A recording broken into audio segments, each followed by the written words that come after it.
بسم اللہ الرحمن الرحیم۔ السلام علیکم۔ آج اس چیپٹر کے اندر میں آپ کو لگ بھگ 1000 سال کی تاریخ بتاؤں گا، بنی اسرائیل کی تاریخ، جس کے اندر میں آپ کو سلیمان علیہ السلام سے لے کر عیسیٰ علیہ السلام تک گزرے ہوئے تقریباً 1000 سال کی داستان سناؤں گا۔ لیکن کیوں؟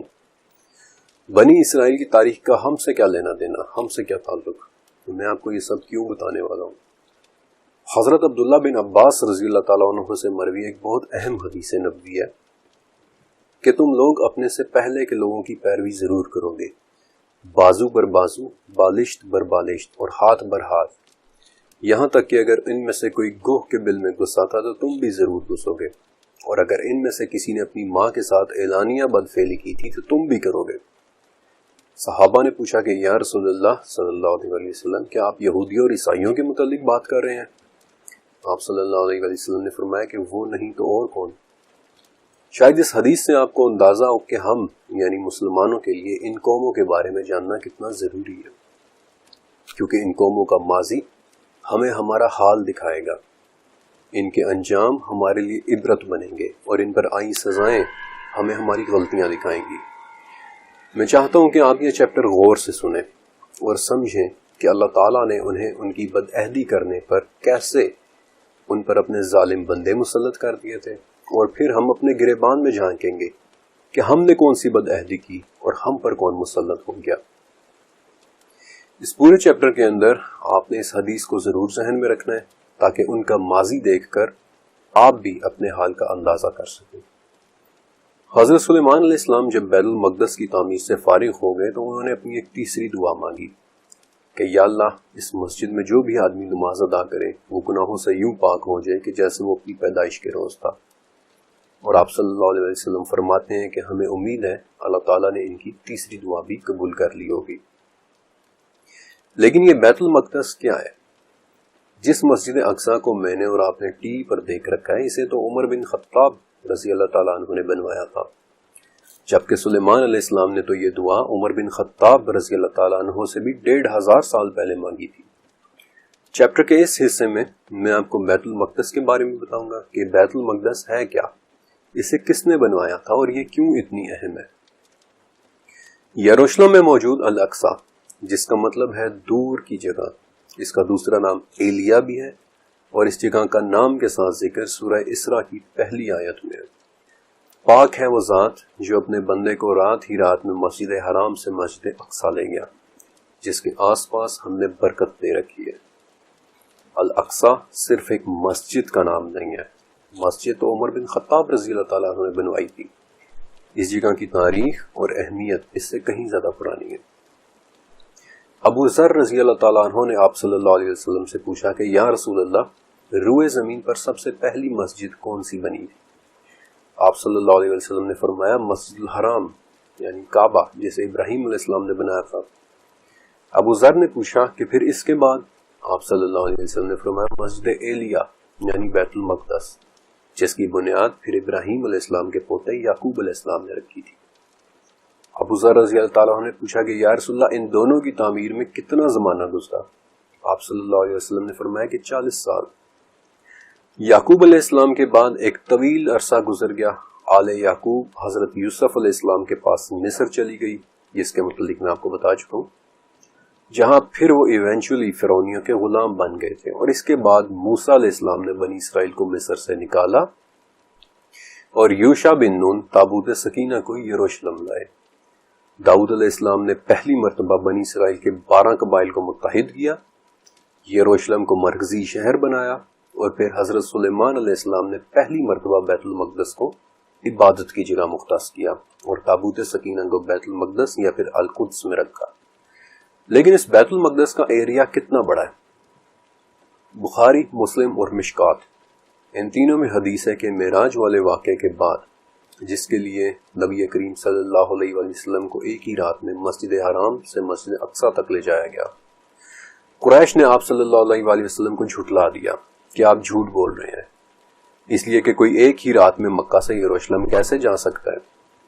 اور وہ لوگ جو بیت المقدس دیکھ کر آئے ہوئے تھے آپ صلی اللہ علیہ وسلم سے سوال کرنے لگے کہ بتائیں فلاں جگہ کیسی ہے، فلاں ستون کیسا ہے۔ آپ صلی اللہ علیہ وسلم کہتے کہ وہ مجھ سے ان چیزوں کے بارے میں پوچھنے لگے جو میں نے غور سے دیکھی نہیں تھی۔ میں اس قدر پریشانی میں مبتلا ہوا کہ اس سے پہلے کبھی اتنا پریشان نہیں ہوا تھا۔ لیکن پھر آپ صلی اللہ علیہ وسلم حتیم کھڑے ہو گئے اور اللہ تعالیٰ نے بیت المقدس کو آپ کی آنکھوں کے سامنے کر دیا، جہاں سے پھر آپ صلی اللہ علیہ وسلم اسے دیکھ دیکھ کر قریش کے سوالوں کے جواب دیتے رہے۔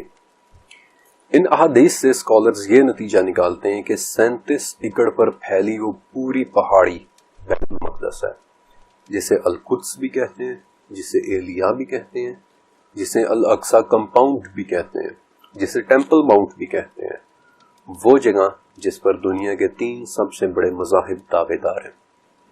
37 ایکڑ کی ایک پہاڑی جس کے چاروں طرف ایک دیوار ہے اور جس کے اندر اس وقت کچھ بہت ہی اہم چیزیں موجود ہیں۔ مسلمانوں کے لیے بیت المقدس دنیا کا تیسرا مقدس ترین مقام ہے، جسے اللہ تعالیٰ نے الاقصی یعنی دور کی مسجد کہا ہے۔ اسی پہاڑی پر حضرت سلیمان علیہ السلام نے اپنا پہلا ہیکل بنوایا تھا، جسے ہم مسجد مانتے ہیں۔ اسی پہاڑی پر ایک چٹان موجود ہے جسے صخرہ کہتے ہیں۔ یہی وہ چٹان ہے جہاں سے آپ صلی اللہ علیہ وسلم کے معراج کا سفر شروع ہوا تھا۔ اسی چٹان پر سلیمان علیہ السلام نے تابوت سکینہ رکھوایا تھا۔ اس وقت اس چٹان کے اوپر گولڈن رنگ کا ایک گنبد ہے جسے قبۃ الصخرہ یعنی چٹان کا گنبد یا پھر ڈوم آف دی راک کہتے ہیں۔ اسی پہاڑی پر مسجد اقصی موجود ہے جسے عمر بن خطاب رضی اللہ تعالیٰ عنہ نے بنوایا تھا۔ یہی مسلمانوں کا وہ پہلا قبلہ تھا جس کی طرف آپ صلی اللہ علیہ وسلم ہجرت کے بعد 16 یا 17 مہینے رخ کر کے نماز پڑھتے رہے تھے۔ اور اسی پہاڑی پر ایک چھوٹی سی جگہ ہے حائط البراق، جہاں آپ صلی اللہ علیہ وسلم نے معراج کی رات براق باندھا تھا۔ عیسائیوں کے لیے یہ دنیا کا دوسرا سب سے اہم مقام ہے، کیونکہ ان کے مطابق اسی پہاڑی پر حضرت عیسیٰ علیہ السلام کو صلیب پر چڑھایا گیا تھا، اور ان کا یہ بھی ماننا ہے کہ جب عیسیٰ علیہ السلام واپس آئیں گے تو وہ یہیں سے ہی عیسائیوں کو لیڈ کریں گے، کیونکہ وہ یہیں کے رہائشی تھے۔ اور یہی وہ جگہ ہے جہاں زکریا علیہ السلام کے بیٹے حضرت یحییٰ علیہ السلام پیدا ہوئے تھے۔ لیکن یہودیوں کے لیے یہ دنیا کا مقدس ترین مقام ہے، ان کا کعبہ، ان کا قبلہ، جس کی اس وقت اس پہاڑی پر صرف ایک دیوار باقی بچی ہے جسے ویسٹرن وال یا ویلنگ وال یا پھر اردو میں دیوار گریا کہتے ہیں۔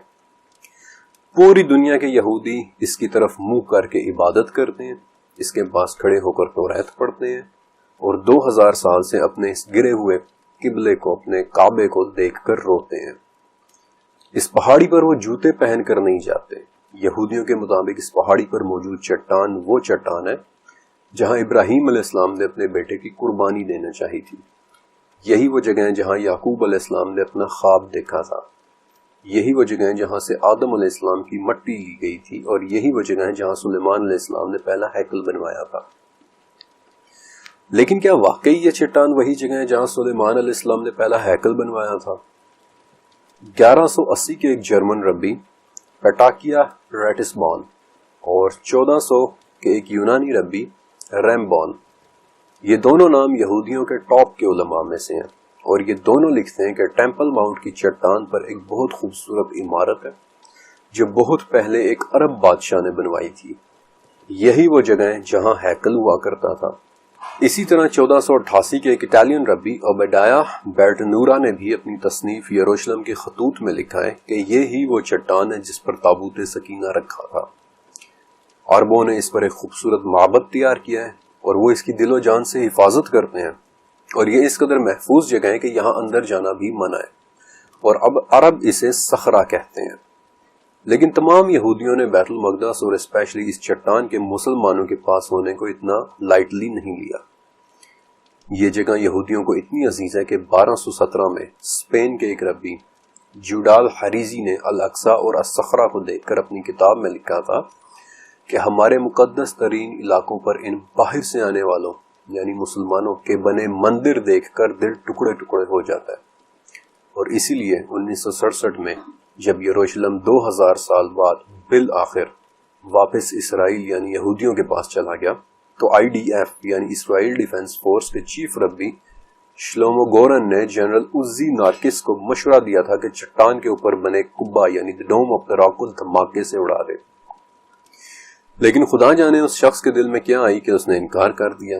البتہ یہ بھی سچ ہے کہ قبضے کے چند گھنٹوں بعد ہی اسرائیل کے دو سب سے بڑے ربائز اسر یزاک اور یہودا نسم نے ریڈیو پر اعلان کیا تھا کہ ابھی یہودی اس پہاڑی پر جوتوں سمیت نہ جائیں، کیونکہ ہمیں نہیں پتا سلیمان علیہ السلام نے تابوت سکینہ کس جگہ رکھا تھا۔ ہم تب وہاں جائیں گے جب ہمارا تیسرا ہیکل بن جائے گا۔ یہ جگہ یہودیوں کے لیے اتنی اہم ہے کہ یروشلم پر قبضے کے بعد شلومو گورن نے اپنے فوجیوں کے ساتھ القدس پہنچ کر جشن منایا تھا، اور اس وقت تو مسلمانوں نے کچھ نہیں کہا، لیکن جب 9 دن بعد وہ یہودیوں کا ایک بگل والا سینگ جسے شوفر کہتے ہیں 50 یہودی اور تابوت سکینہ کی ایک ریپلکا لے کر ٹیمپل ماؤنٹ پر چڑھنے لگا، تو تب مسلمان بھی اٹھ کھڑے ہوئے کہ ہم کبھی تمہیں اس پہاڑی کو نہیں لینے دیں گے۔ انفیکٹ اس دن ہی پھر اسرائیل کے پرائم منسٹر لیوائی ایشکول نے کہا تھا کہ ٹھیک ہے، یروشلم اسرائیل کا ہوگا لیکن بیت المقدس مسلمانوں کی مینجمنٹ میں ہوگا۔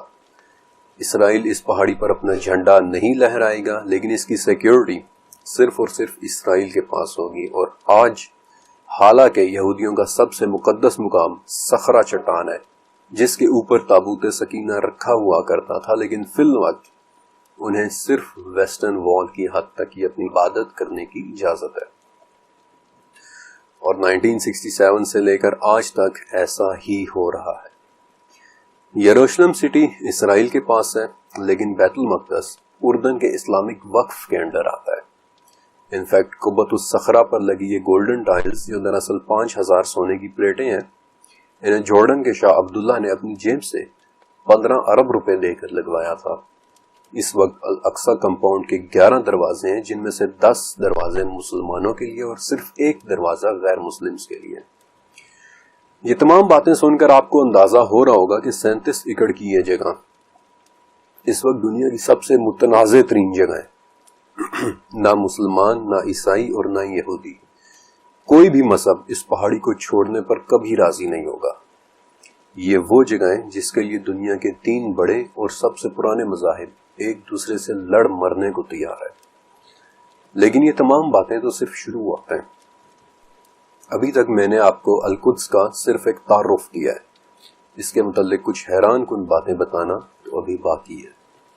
آج سے 2970 سال پہلے حضرت سلیمان علیہ السلام نے اس پہاڑی پر اپنا ہیکل بنوایا تھا، جسے ہیکل سلیمانی یا فرسٹ ٹیمپل آف سولومن کہتے ہیں۔ آرکیولوجی میں اس کا زیادہ ثبوت نہیں ملتا، کیونکہ میں نے آپ کو بتایا تھا کہ سلیمان علیہ السلام کے بعد یروشلم کم سے کم 20 مرتبہ اجڑا اور آباد ہوا، لیکن 1960 میں تل ارد سے 2800 سال پرانے کچھ برتن ملے تھے جنہیں ایرد آسٹراسا کہتے ہیں۔ ان ٹوٹے ہوئے برتنوں میں سے ایک فریگمنٹ ہے آسٹراکون-18، جس پر یہ انسکرپشن لکھی ہے کہ میرے آقا الیاشب، یہوہ آپ پر رحم کرے، اور یہ کہ شماریہ کو آٹا دے دیجئے، اور یہ کہ جس بارے میں ہماری بات ہوئی تھی وہ شخص اس وقت یہوہ کے مقدس گھر میں ٹھہرا ہوا ہے۔ اس وقت یہ انسکرپشن وہ واحد ثبوت ہے جو ہمیں 2800 سال پہلے اس جگہ حضرت سلیمان علیہ السلام کے ہیکل کی موجودگی کا پتہ دیتی ہے۔ وہ ہیکل جو 400 سال تک کھڑا رہا تھا، اور وہ ٹھیک اس چٹان کے اوپر تھا جس کے اوپر تابوت سکینہ رکھنے کی جگہ تھی۔ لیکن اس چٹان کے بارے میں کچھ اور بھی ہے جو میں آپ کو بتانا چاہتا ہوں۔ اس چٹان میں ایک سوراخ ہے جسے کس نے بنوایا اور کیوں بنوایا کوئی بھی نہیں جانتا۔ سلسلہ الصحیحہ کی ایک حدیث کے مطابق آپ صلی اللہ علیہ وسلم نے فرمایا کہ جب ہم بیت المقدس پہنچے تو جبرائیل علیہ السلام نے اپنی انگلی سے پتھر میں سوراخ کیا اور براق کو اس کے ساتھ باندھ دیا۔ کچھ لوگ کہتے ہیں کہ یہ وہی سوراخ ہے جو جبرائیل علیہ السلام نے کیا تھا، لیکن 2 باتیں ہیں۔ پہلی بات کہ آپ صلی اللہ علیہ وسلم کا براق بیت المقدس میں حائط البراق نامی ایک جگہ پر باندھا گیا تھا جو ویسٹرن وال کے قریب ہے، اور دوسرا یہ کہ آپ صلی اللہ علیہ وسلم کا دور 1452 سال پہلے گزرا ہے، جبکہ آج سے 1700 سال پہلے لکھی ایک کتاب ایٹینیراریم برڈیگلنزے میں بھی اس چٹان کے سوراخ کا ذکر ہے۔ یہ کتاب فرانس کے ایک بے نام مسافر نے لکھی تھی جب وہ فرانس سے یروشلم ہیکل دیکھنے کے لیے آیا تھا، اور پھر کتاب کے اندر اس نے سوراخ کی ہوئی ایک چٹان کا ذکر کیا۔ لیکن ایک عجیب بات ہے کہ اس سوراخ سے نیچے دیکھنے پر پتہ چلتا ہے کہ چٹان کے نیچے ایک غار بھی ہے۔ آج اس غار کو ویل آف سولز کہتے ہیں، یعنی روحوں کا کنواں، اور اس غار میں جانے کے لیے سوائے اس سوراخ کے اور کوئی راستہ نہیں تھا۔ اسی غار کے بارے میں ایک قول 1000 سال پہلے گزرے ایک پرشین سکالر ابن فقیہ کی کتاب اور ناصر خسرو کے سفر ناموں میں ملتا ہے کہ ہمیں مقامی لوگوں نے یہ بتایا ہے کہ معراج کی رات یہ چٹان آپ صلی اللہ علیہ وآلہ وسلم کے ساتھ اوپر جانے کو اٹھی تھی، لیکن اسے روک دیا گیا اور زمین سے اس کے اٹھ جانے کی وجہ سے اس کے نیچے یہ غار سی بن گئی تھی۔ یہ بات ایک حکایت ہے اور مجھے نہیں علم اس میں کتنی سچائی ہے، اس لیے واللہ عالم۔ لیکن صلیبی جنگوں میں یعنی 1099 میں جب یروشلم ایک مرتبہ پھر سے عیسائیوں کے پاس چلا گیا تھا، تب انہوں نے اس غار تک پہنچنے کے لیے اس چٹان کو کاٹا تھا اور نیچے غار تک پہنچنے کے لیے ایک سرنگ کھودی تھی اور اس میں سیڑھیاں بنوائی تھی۔ اب عیسائی اس سارے سٹرکچر کو ٹیمپلم ڈومینائی کہتے تھے، یعنی ہمارے خدا کا معبد۔ اس وقت اس غار میں سوائے 4 محرابوں کے علاوہ اور کچھ بھی نہیں ہے۔ لیکن میں آپ کو ایک بہت ہی خاص بات بتانا چاہتا ہوں۔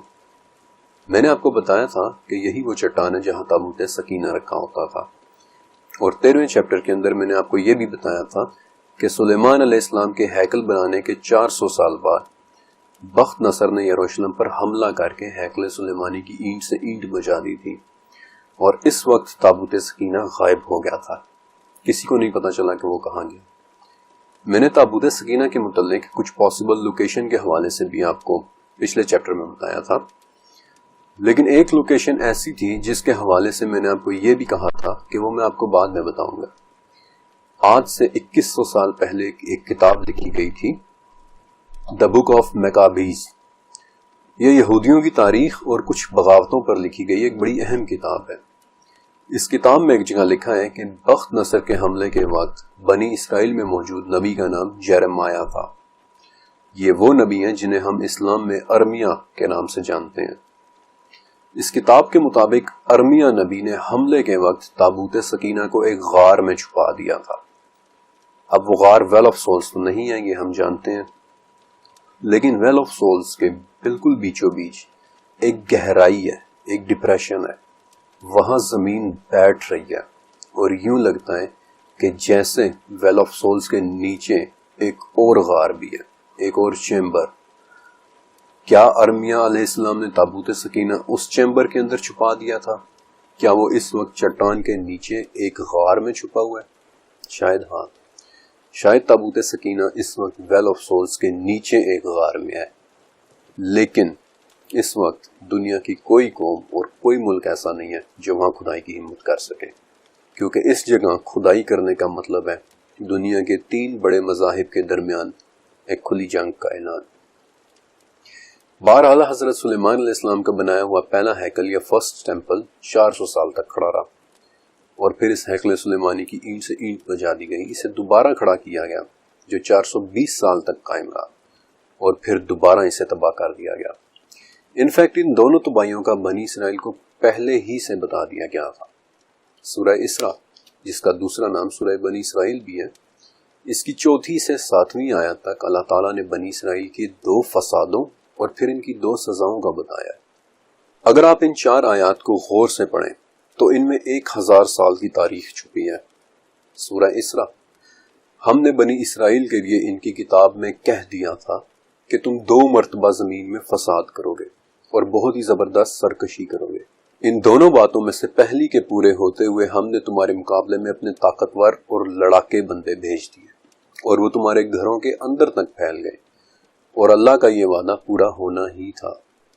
پھر ہم نے تمہیں ان پر غلبہ دے دیا، تمہارے دن پھیرے، تمہیں مال اور اولاد دی، اور تمہیں بڑی تعداد والا بنایا۔ اگر تم نے نیکی کی تو اپنے لیے، اور اگر تم نے برائی کی تو وہ بھی اپنے لیے۔ پھر جب دوسرے وعدے کا وقت آیا تو ہم نے اپنے دوسرے بندے بھیج دیے تاکہ وہ تمہارے چہرے بگاڑ دیں، اور پہلی مرتبہ کی طرح پھر اس مسجد میں گھس جائیں اور جس جس چیز پر غلبہ پائیں اسے تباہ کر کے رکھ دیں۔ میں حیران ہوں کہ ان 4 آیات کے اندر 1000 سال کی تاریخ ہے۔ اللہ تعالیٰ یہودیوں کو بتا رہے ہیں کہ ہم نے تمہیں تمہاری کتاب میں بتا دیا تھا کہ تم 2 مرتبہ فساد کرو گے۔ پہلی مرتبہ کی سزا کے طور پر ہمارے لڑاکے بندے تمہارے گھروں تک گھس جائیں گے، لیکن پھر ہم تمہارے دن پھیریں گے اور تمہاری مدد کریں گے، لیکن تم پھر فساد کرو گے اور ہم پھر تم پر اپنے لڑاکے بھیجیں گے جو تمہاری شکلیں بگاڑ دیں گے۔ ہمارے لیے ان دونوں ہیکلوں کے متعلق جاننا انتہائی اہم ہے۔ یہ نہ صرف دنیا کے اہم ترین جگہ پر بنے ہوئے ہیں، بلکہ ان ہی ہیکلوں کی جگہ ایک تیسرا ہیکل ابھی بننا باقی ہے، ایک ایسا کام جس پر مستقبل میں مسلمانوں اور یہودیوں کی بڑی زبردست لڑائی ہونی ہے۔ ابھی تھوڑی دیر پہلے میں نے آپ کو بنی اسرائیل میں آئے ایک نبی ارمیا کے بارے میں بتایا تھا۔ اہل کتاب انہیں دی ویپنگ پروفٹ یعنی ایک روتے ہوئے نبی بھی کہتے ہیں۔ ایسا کیوں ہے؟ یہ بات آپ اگلا پیراگراف سننے کے بعد سمجھ جائیں گے۔ بہرحال بنی اسرائیل کا اپنے انبیاء کو قتل کرنا ان کے لیے ایک بڑی عام سی بات ہو چکی تھی، لہٰذا وہب بن منبع رحمۃ اللہ علیہ، جو آپ صلی اللہ علیہ وسلم کے 22 سال بعد حضرت عثمان کے دور خلافت میں پیدا ہوئے تھے رضی اللہ تعالیٰ عنہ، ایک معتبر تابعی، جن کے مطابق ہیکل کی تباہی سے 39 سال پہلے ارمیا کو اللہ تعالیٰ کی طرف سے وحی کی گئی کہ اے پیغمبر، بیت المقدس کی چٹان پر کھڑے ہو کر ان سے کہو کہ تمہارے دل تو ہیں پر وہ سمجھتے نہیں، تمہاری آنکھیں تو ہیں پر وہ دیکھتی نہیں، تمہارے کان تو ہیں مگر وہ سنتے نہیں، تم پر ایسے لشکر مسلط ہوں گے جو تمہاری زبان تک نہیں جانتے، نہ وہ تمہارے چہروں کو پہچانیں گے، نہ وہ تمہارے آنسوؤں اور آہو بکا پر رحم کریں گے، تم پر ایسے سخت دل اور ظالم بادشاہ آئیں گے جن کے لشکر بادلوں کی طرح کثیر ہوں گے، تم پر گھوڑوں کے ہنہنانے اور بھیڑیوں کے بھونکنے کی آوازیں گونجیں گی، تمہاری دلہنوں کی چیخ و پکار بلند ہوگی، اور تمہارے عمدہ اور باعزت محل درندوں کا مسکن بنیں گے، تمہاری خوشبوئیں مٹی میں تبدیل ہو جائیں گی، تمہاری ہڈیاں سورج کی تپش کے حوالے ہو جائیں گی، تم پر نہ آسمان کچھ برسائے گا نہ تم پر زمین کچھ اگائے گی، اور اگر اس کی دراڑوں میں کچھ اگا بھی تو وہ اللہ کی رحمت سے صرف اس کے جانوروں کے لیے اگے گا۔ اس روایت کو ابن عساکر رحمۃ اللہ علیہ نے بھی انہی الفاظ کے ساتھ بیان کیا ہے۔ اسحاق بن بشر اور وہب بن منبع سے ایک اور روایت بھی ہے کہ جب اللہ تعالیٰ نے ارمیا کو وحی کی تو ارمیا اٹھے اور رنج و فکر سے رو پڑے، اپنے سر پر مٹی ڈالی اور سجدہ ریز ہو کر گر پڑے اور روتے روتے کہنے لگے کہ میں بنی اسرائیل کا آخری نبی ہوں کیا بنی اسرائیل میری وجہ سے تباہ ہو رہے ہیں؟ یا اللہ، آپ ان پر کن لوگوں کو مسلط کریں گے؟ انہیں بتایا گیا کہ آگ کی پرستش کرنے والوں کو، جو نہ میرے عذاب سے ڈرتے ہیں اور نہ مجھ سے ثواب کی امید رکھتے ہیں۔ اے نبی، تو کھڑا ہو اور بادشاہ کو درست راہ دکھا اور اس کی رہنمائی کر۔ اور پھر ارمیا علیہ السلام نے بادشاہ کو سمجھایا بھی، بلکہ اس خاص موقع کا ذکر اہل کتاب کے ہاں بک آف جرمیہ میں بھی ہے کہ ارمیا نے بادشاہ کو سمجھایا کہ تیری اولاد میں سے کوئی بھی بنی اسرائیل کے تخت پر نہیں بیٹھے گا۔ اللہ کے غضب سے بھرپور یہ پیراگراف پڑھ کر سن کر شاید آپ کو اندازہ ہو گیا ہو کہ ارمیا علیہ السلام کو دی ویپنگ پروفٹ کیوں کہتے ہیں۔ بہرحال ارمیا کے اس طرح منع کیے جانے پر یہودی علماء ان کی جان کے دشمن ہو گئے اور کہنے لگے کہ آپ کو کیا لگتا ہے کہ اللہ تعالیٰ اپنی سرزمین اور اپنی مساجد کو بیکار کر دے گا، انہیں خالی کر دے گا؟ پھر اس کی عبادت کون کرے گا جب زمین میں کوئی عبادت گزار ہی نہ رہے گا؟ بلکہ ارمیا علیہ السلام کی اس واضح پیشن گوئی پر کہ تم پر شمال سے حملہ آور آئیں گے، یہودیوں کے ہائی پریسٹ نے بادشاہ کو کہا کہ یہ شخص تو ہمارے فوجیوں کو ڈسہارٹ کر رہا ہے، اسے قتل کر دینا چاہیے۔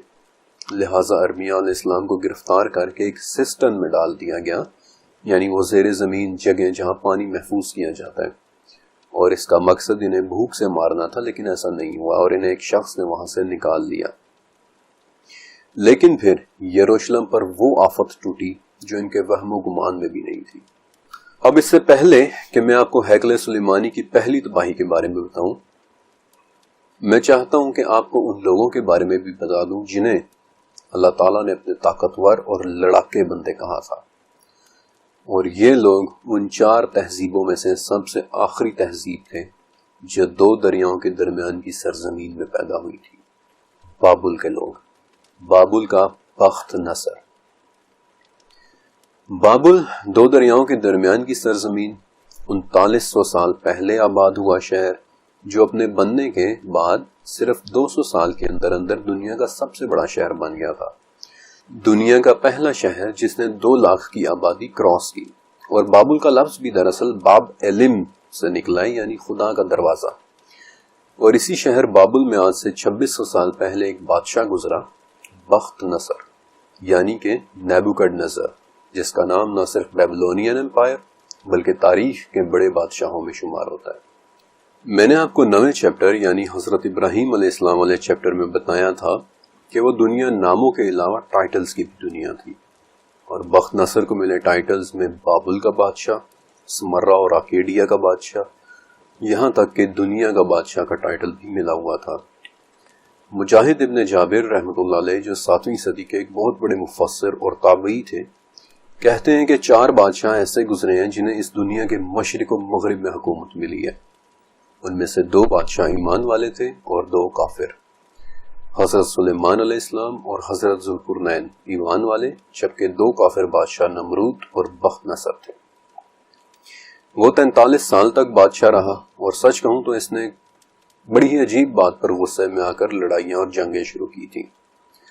بابل ایک بہت ہی طاقتور شہر تھا، اور بخت نصر اپنے شہر سے محبت کرنے والا ایک آرکیٹیکٹ جسے تعمیرات کا، چیزیں بنانے کا بہت شوق تھا۔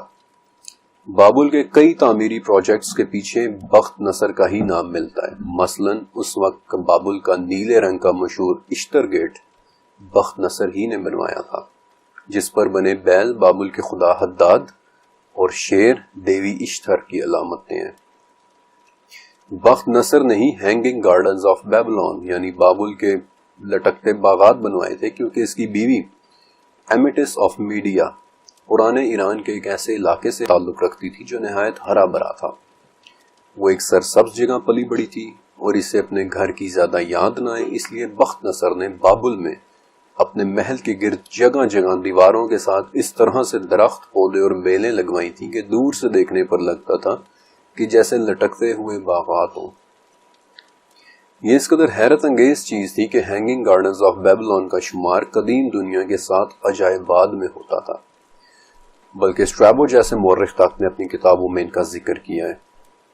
بخت نصر کے متعلق ہمیں اب تک 50 ٹیبلٹس مل چکی ہیں، جن میں سے زیادہ تر پر اس کی تعمیرات اور چیزیں بنانے کی داستانیں ملتی ہیں، اور صرف ایک ٹیبلٹ پر اس کی جنگی داستان ہے۔ تو پھر ایسا کیا ہوا کہ تعمیرات اور باغات بنوانے کا ایک شوقین بادشاہ خونخوار لڑاکے بادشاہ میں تبدیل ہو گیا، اور اپنے دور کی ایک بہت بڑی طاقت بابل نے یروشلم جیسے سائز اور طاقت میں کہیں چھوٹے شہر پر حملہ کر دیا۔ جس وقت یروشلم میں ارمیا علیہ السلام بنی اسرائیل کو سمجھا رہے تھے، اس وقت بابل میں امن کا دور تھا۔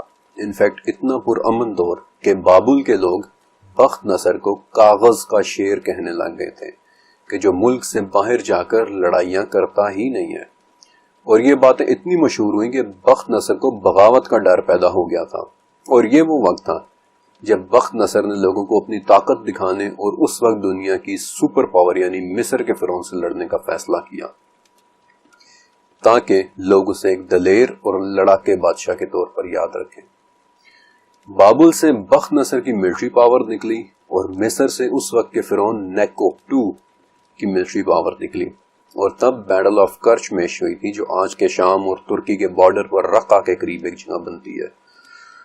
وہاں بخت نصر جیت گیا اور مصر کی طرف مزید مارچ کرنے لگا، یعنی بڑھنے لگا، جہاں پھر راستے میں یروشلم پڑتا تھا، اور اس وقت یہ لڑاکے طاقتور بندے بنی اسرائیلیوں پر قہر بن کر ٹوٹ پڑے۔ بخت نصر کی یہ ملٹری جس کی آنکھوں میں خون اترا ہوا تھا، انہوں نے یروشلم کا محاصرہ کر لیا۔ بالآخر انہوں نے شہر کی دیواریں توڑ دی اور شہر کے اندر تک پھیل گئے، ان کے گھروں میں گھس گئے، شہر کے بڑے گھروں کو آگ لگا دی۔ تل الدویر یعنی اسرائیل میں کھدائی کے دوران اس وقت مٹی کے ٹوٹے ہوئے 294 ایسے برتن ملے ہیں جنہیں لخیش لیٹرز کہتے ہیں۔ لیٹرز اس لیے کیونکہ ان برتنوں پر ایک طرح کے خطوط لکھے ہوئے ہیں، ایسے خطوط جو کسی نے اپنے کمانڈر کو لکھے تھے۔ ان لخیش لیٹرز میں سے ایک فریگمنٹ پر لکھا ہے کہ خدا ہماری حفاظت کرے، ہم اپنی آنکھوں سے آگ کی وہ ساری تباہی ہوتے دیکھ رہے ہیں جن کے بارے میں ہمیں بتایا گیا تھا۔ مٹی کے برتنوں پر لکھے گہرے دکھ میں ڈوبے ہوئے خطوط، جبکہ دوسری طرف بابل سے بھی کچھ تختیاں ملی ہیں جنہیں بیبلون کرونیکلز کہتے ہیں، جن پر کسی نے بہت خوشی سے یہ تحریر لکھی ہوئی ہے کہ بادشاہت کے 7ویں سال کشلیو کے مہینے میں ہمارے بادشاہ نے طاقت اکٹھی کی اور یہودیوں کے شہر کا محاصرہ کیا، اور آدار مہینے کے 9ویں دن اس نے شہر پر قبضہ کر لیا۔ بابل سے آئے ان لڑاکا بندوں نے بنی اسرائیل کے تب کے بادشاہ جیکونیا کے سامنے پہلے اس کے بیٹوں کے سر کاٹے، اور پھر جاتے ہوئے یروشلم کے 75,000 دوسرے یہودی قیدیوں کی طرح اسے بھی اندھا کر کے بابل لے گئے۔ انفیکٹ اس وقت بھی برٹش میوزیم میں نیبوکڈنیزر کرونیکلز نام سے ایک بہت قدیم دستاویز موجود ہے۔ یہ وہ دستاویز ہے جس کے اندر بخت نصر کے محل کا ریکارڈ لکھا ہوا ہے، اور اس ریکارڈ میں ایک جگہ یہودیوں کے قیدی بادشاہ کو بخت نصر کے محل سے کھانا دینے کے آرڈرز لکھے ہوئے ہیں کہ اسے عام لوگوں والا کھانا ہی دیا جائے۔